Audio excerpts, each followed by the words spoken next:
So there you have it. This is the finished look to go nowhere.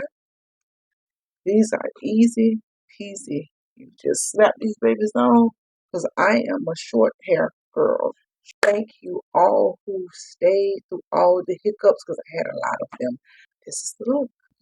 I hope you all enjoyed my video where I said that, you know, I kept keep telling myself that I am going to push out. I'm going, and it seemed like something come to stop me from doing what I want to do, what I know I'm supposed to be doing.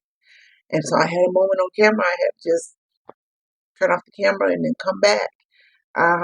And I've had some rough weeks recently.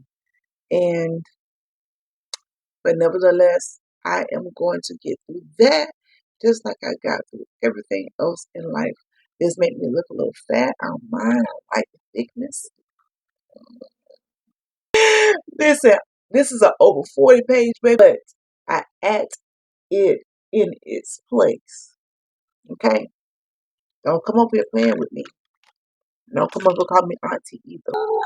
Baby, look, when I put it on, I don't know what you're gonna do because I am gonna have it on.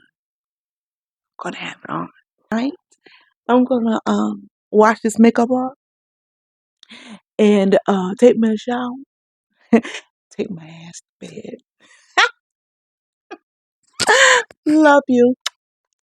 A beauty makeover. Tell somebody, tell a friend, share, like, and subscribe.